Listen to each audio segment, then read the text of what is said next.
खुणावती रे अजून ह्या सभोवताली रे तुझ्या खुणा अजून उद्या क्षणात त्या भिजून जातील. हाय, गुड मॉर्निंग.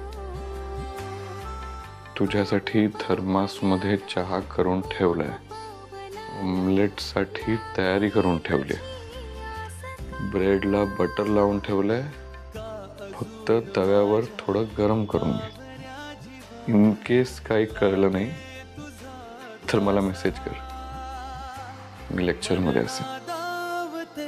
का पुन्हा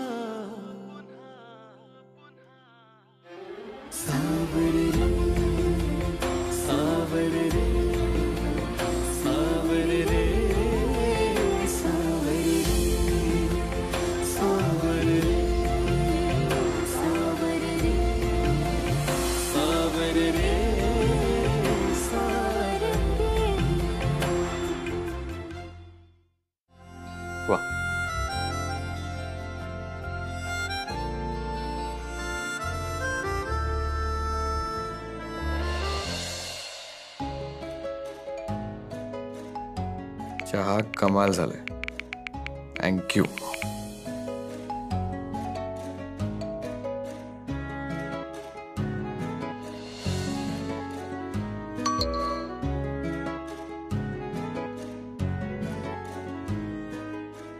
you are most welcome. College झालं की तुझ्या राजमहालात येते.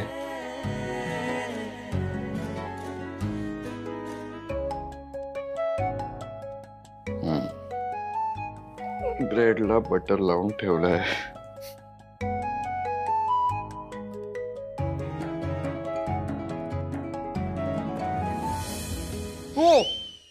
वा, तू इथे कसं काय? नाश्ता चाललाय. अरे निर्लज्ज माणसाला आज नाही वाटत का तुला? नीट बोलायचं माझ्याशी.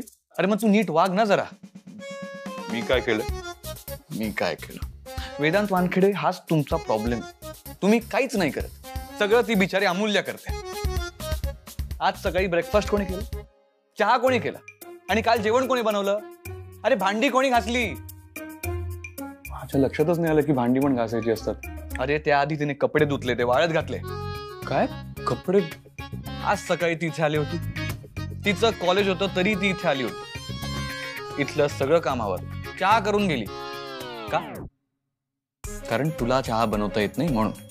आता मला सांग, हे सगळं तिने कशासाठी केलं? कशासाठी? ती तुझी मैत्रीण आहे म्हणून? का तू पगार देतोस म्हणून? पगार द्यायला माझ्याकडे कुठे पैसे आहेत? हसतो काय मूर्ख माणसा? हे सगळं तिने का केलं? अरे बोल ना, का केलं? वेदांत, ती हे सगळं करते कारण तिचं तुझ्यावर प्रेम आहे. आणि एवढी साधी गोष्ट तुला कळत नाही. तुला ना ऍक्च्युली फुकट सेवा करून घेता येते, पण एका शब्दाने बोलता येत नाही की तुझं तिच्यावर प्रेम आहे. हे बघ वेदांत, आता मी जे बोलतोय ना ते नीट ऐक. तिने तुला मेसेज केलाय म्हणजे ती इथे येणार, हो का नाही? मग आता जर तुझ्यात हिंमत असेल ना तर ती आल्यावर असं तिच्या डोळ्यात बघ. तिचे हात हातात घे. हवं तर मिठी मार आणि तिला सांगून टाक की तुझं तिच्यावर प्रेम आहे. काय बघतो. जर प्रेम व्यक्त करता येत नाही तर प्रेमात पडता कशाला तुम्ही? अरे वेदांत, आहे ना तुझं प्रेम? आहे ना? आहे. मला सांगून टाक की माझं तुझ्यावर. तुझं नाही, माझं. मलाच सांग. तू ना मूर्ख आहेस, मूर्ख. आता ऐक, रांगोळीची जशी बॅट लावली होतीस आणि जिंकला होतास ना, तशीच आता प्रेमाची सुद्धा बॅट लाव आणि जिंकून दाखव.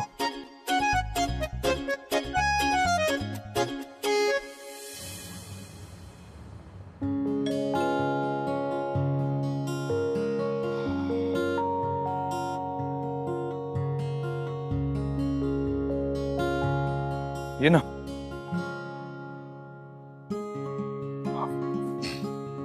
आणि इकडे मी ठेवते.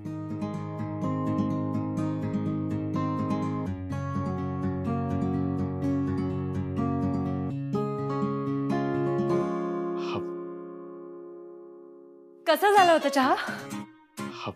First class. म्हणजे झाला होता की नाही वर्ल्डचा बेस्ट चहा? काय? काय ना, हा एक सायकोलॉजिकल फॅक्ट. म्हणजे दिवसभरातल्या छोट्या छोट्या गोष्टी ज्या आपल्याला आवडतात, आपल्याला आनंद देतात, अशा गोष्टी आपण अप्रिशिएट केल्या, त्याबद्दल कृतज्ञ राहिलो ना, तर आपल्या आयुष्यातले मोठे मोठे टेन्शन सुद्धा ना आपण असे विसरून जाऊ शकतो. त्याचं काय ना, हे करून आपण आपल्या मनाला हे सांगतो की ठीक आहेत, माझ्या आयुष्यात 56 अडचणी आहेत, पण तरी सुद्धा मी खूप लकी आहे की मी एवढा चांगला चहा पितो. त्यामुळे जर तुला चहा आवडला ना, तर तू म्हणायला पाहिजे की हा वर्ल्डचा बेस्ट चहा आहे. जेवण आवडलं तर म्हणायचं हे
खोटं बोलतेस तू.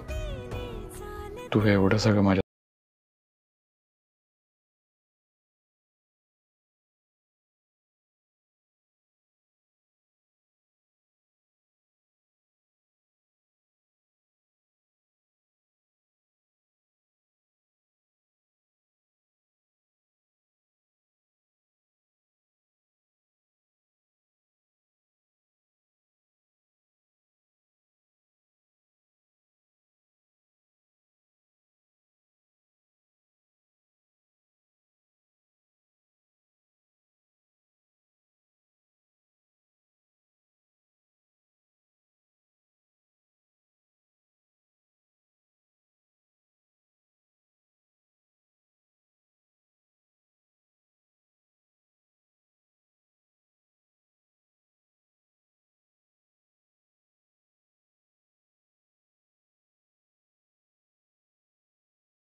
अमूल्य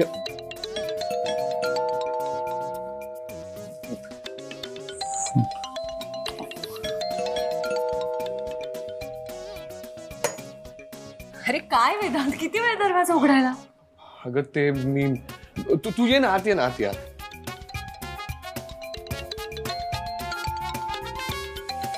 टेंडर ऑफिस मधून? हा सर बोला. काय? अहो पण एक काम करूया, आपण भेटून बोलूयात. मी आत्ताच्या आत्ता ऑफिसला येतो. काय झालं? अगं आपलं टेंडर डिस्क्वालिफाय झालं. काय? अमूल्य तू चला, आपण आत्ताच्या आत्ता ऑफिसला जाऊ. मी जाता आता सांगतो सगळं. सर तुम्ही प्लीज समजून घ्या ना. हो तुम्ही लक्षात घ्या, VW infra company A listed होती. याचा अर्थ तुम्ही स्वतः आणि तुमची नवीन कंपनी ए लिस्टेड आहे असा होत नाही ना. काका पण काहीच मार्ग नाहीये का? अगं अमूल्य, कसं शक्य आहे सांग ना. समजा एक मोठी विमान कंपनी आहे, त्याचा सीईओ बाहेर पडला आणि म्हणाला मला नवीन विमान कंपनी काढायची, तर त्याला परवानगी देता येईल का सांग?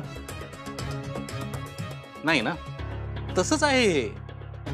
हो सर, पण त्या कंपनीचा फाउंडर मी होतो. मी स्वतः उभी केली होती ती कंपनी. हो, मला सगळी कल्पना आहे. पण तेव्हाची कंपनी वेगळी होती आणि आत्ताची कंपनी वेगळी आणि नवीन सुद्धा. त्यामुळे तुम्हाला थेट कोणत्याही प्रोजेक्टसाठी बिडिंग करता येणार नाही. तुम्ही टेक्निकली कोणत्याही क्वालिफिकेशन मध्ये बसत नाहीये. काका प्लीज प्लीज आम्हाला ना फक्त एक संधी देऊन बघा. अगं हे माझ्या हातात असतं तर सगळी कामं मी तुलाच दिली असती ना. पण तसं नसतं. नियमात जे बसतं तेच करावं लागतं. हो सर, पण मी आधी काय काय कामं केले तुम्हाला चांगलंच माहिती आहे. मग तुम्ही प्लीज त्यावर तरी विश्वास अहो, ठेवा. विश्वासावर कामं चालत नाहीत साहेब, नियमावर चालतात. मला तुमचं नाव, तुमच्या आधीच्या कंपनीची कामं सगळं माहिती आहे. पण या टेंडरसाठी तुम्ही डिस्क्वालिफाईड आहात. माफ करा, पण मला एक समजलं नाही. याच्या आधीच्या कंपनीचे तुम्ही आणि तुमची आई मालक होता, तरीही तुम्ही ती कंपनी का सोडली? ते मी नंतर कधीतरी सांगतो. ठीक आहे. थँक्यू.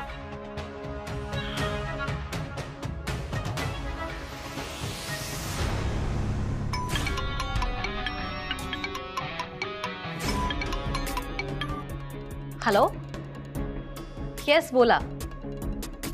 तुमच्याच कॉलची वाट बघत होते. Really? I mean that's great. ते डिस्क्वालिफाईड झाले आणि आमचं काय? परफेक्ट. Thank you so much. हो हो हो, ऑफकोर्स. एकदा टेंडर आम्हाला मिळालं की तुमचं बक्षीस तुमच्यापर्यंत नक्की पोहोचेल. Okay, sure.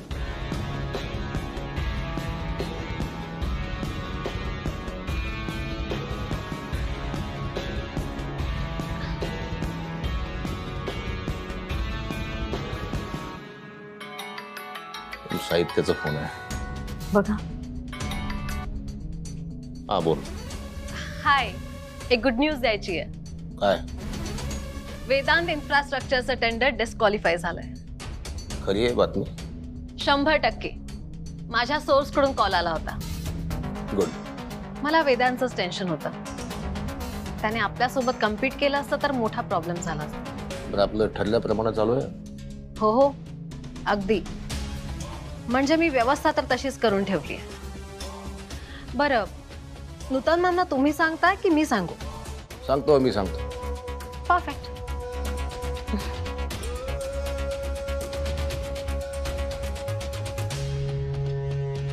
काय झालं? अपेक्षेप्रमाणे झालं मॅडम. म्हणजे अपात्र ठरला, डिस्क्वालिफाईड. काय सांगताय? त्याला हे सगळं सोपं वाटतं मॅडम. इतकं सोपं नाही आहे हे सगळं. आणि हातचं सोडून पळद्याच्या पाठीमागं लागलं की हे होणार. जे झालं ना ते चांगलंच झालं. आता तरी अक्कल ठिकाणावर येईल त्याची.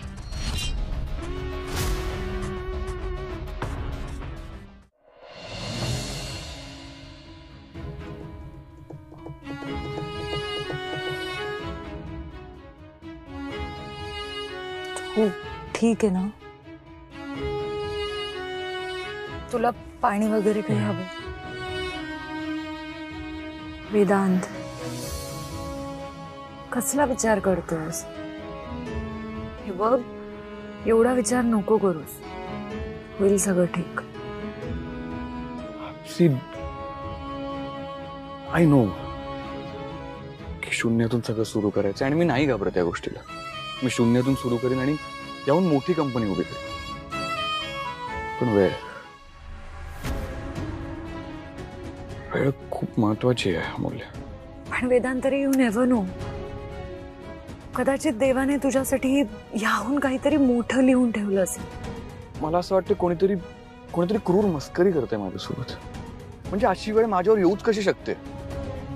वेदांत, तूच म्हणाला होतास ना की काही झालं तरी तू यातून हार मानणार नाही. मग नाही म्हणते मी हार.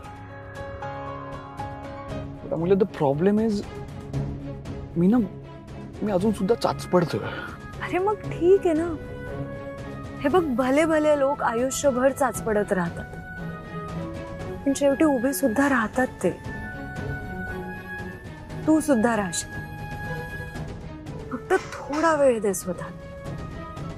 I am very sure Vedant, ह्यातून ना काहीतरी मार्ग नक्की सापडेल. आय डोंट थिंक सो काही घडेल. मला वाटतंय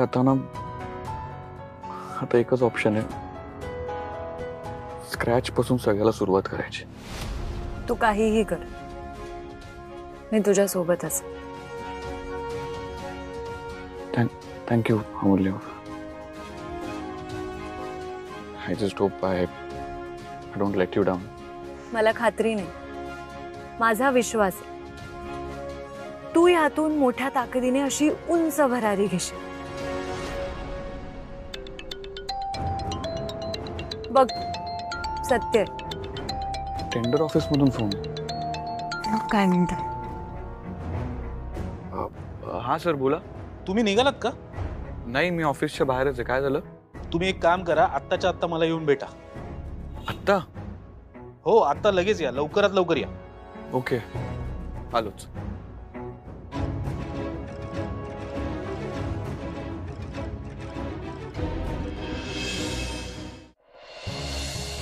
काय झालं सर? या, बसा बसा. तुमची आधीची कंपनी ए लिस्टेड होती आणि ती तुम्ही स्वतः उभारली होती, आणि आता तुम्ही त्या कंपनीतून बाहेर पडलात.